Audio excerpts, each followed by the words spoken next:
Logika ngawur. Refli sebut negara takut radikalisme ketimbang korupsi. Teddy Kusnaidi langsung bandingkan Afghanistan ketika dikuasai Taliban. Ditulis oleh tim redaksi jurnal dari berbagai sumber.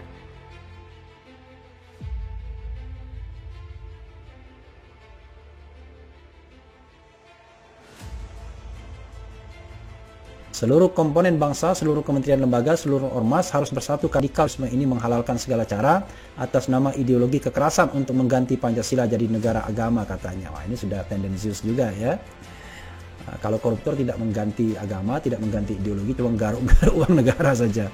Alih-alih merilis daftar nama penceramah radikal, BNPT hanya merilis ciri-ciri penceramah yang patut diwaspadai terpapar radikalisme. Tapi ya, yang jadi musuh negara hari ini apa saja. Nah, saya setuju bahwa radikalisme dan terorisme itu musuh negara. Ya. Tapi jangan lupa ada namanya KKN. Korupsi, kolusi, nepotisme. Tinggal pertanyaan dari saya.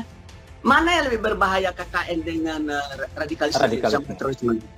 Sepanjang pengetahuan saya, radikalisme dan terorisme ini masih bisa dikendalikan oleh Densus 88, oleh pihak kepolisian. Tapi korupsi nepotisme siapa yang bisa mengendalikan? Melalui sebuah cuitan di akun media sosial, Teddy Kusnaidi merespon pernyataan Refli Harun yang menilai negara lebih takut dengan ketimbang korupsi. Berdasarkan hal itu, pemilik akun Twitter @teddykus ini mengatakan apa yang diungkapkan oleh Refli tersebut adalah pernyataan ngawur karena menurut Teddy, radikalisme lebih berbahaya dari korupsi.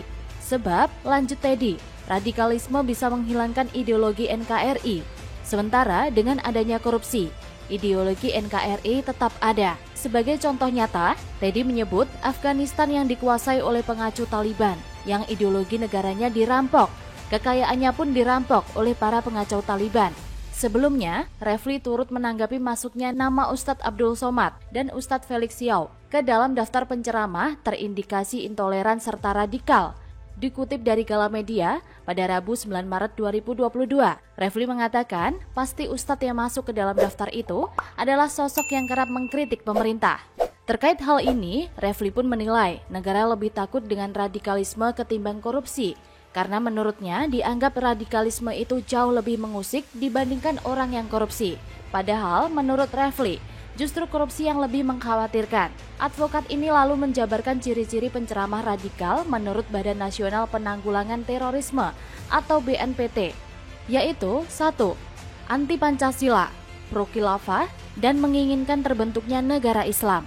Pernyataan ini kerap kali muncul ketika upaya secara masif dalam menanggulangi pengacauan dan radikalisme dijalankan, entah sebagai waring agar negara juga tidak abai terhadap persoalan kejahatan lain yang teramat bahaya bernama korupsi atau memang sengaja ingin mengerdilkan bahaya pengacauan dan radikalisme dibandingkan korupsi. Tentu dua kejahatan ini teramat besar dan menjadi musuh besar negara dan tentu juga agama. Pernyataan ini hanya kadang muncul untuk membingungkan seolah negara mengurusi hal sepele seperti radikalisme dan pengacauan. Dengan kata lain, abai terhadap korupsi.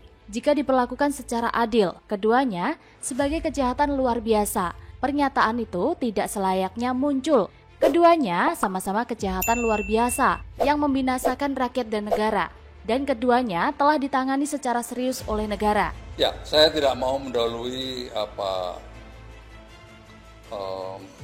bidang tugasnya Menteri Luar Negeri. Saya mohon nanti menanyakan kepada Menteri Luar Negeri. Tetapi ya sikap dasar pemerintah kita sangat clear terhadap apa itu tindakan-tindakan terorisme, tindakan-tindakan radikalisme, sangat jelas pemerintah. Bahkan dalam korupsi, banyak lembaga yang sudah concern urusan korupsi. Lalu, haruskah mengabaikan radikalisme dan pengacauan? Pertanyaan lebih bahaya mana, pengacauan atau korupsi, kemudian menjadi relevan. Namun, saya anggap ini sebagai pernyataan relevan untuk dijawab walaupun sejatinya dua kejahatan besar ini memang sangat berbahaya. Saya tidak ingin menjawab lugas tentang dampaknya, tetapi lebih kepada bangunan pengetahuan tentang bahaya dua kejahatan besar itu. Pernahkah Anda membaca dalil tentang hukum haram melakukan pencurian atau korupsi? Tentu semua umat agama sepakat untuk melarang bahwa haram perilaku korupsi. Pernah Anda membaca dalil tentang hukum pemahaman, kekerasan, radikalisme, dan pengacauan? Tentu umat beragama sepakat. Tidak ada ajaran agama manapun yang menganjurkan pengacauan. Jelas, bahwa radikalisme dan pengacauan dikutuk dan dilarang. Lalu apa bedanya dua kejahatan besar itu? Kalau kasus pengacauan, pelaku merasa dirinya benar, bahkan kebenaran untuk menjadi kokoh karena dianggap dibenarkan oleh agama. Dalam kasus korupsi, tidak ada satupun pelaku korupsi yang menggunakan dalil agama untuk membenarkan perilaku bengisnya. Keduanya sama-sama kejahatan besar kemanusiaan yang dimusuhi negara dan agama. Namun, jika memaksa untuk membandingkan lebih bahaya mana, terorisme dan radikalisme dengan korupsi, maka jawaban saya lebih bahaya mereka yang menganggap perbuatan jahat itu sebagai kebenaran, apalagi membajak ajaran agama untuk kejahatan. Bagaimana menurut Anda? Bisa komen di bawah ya.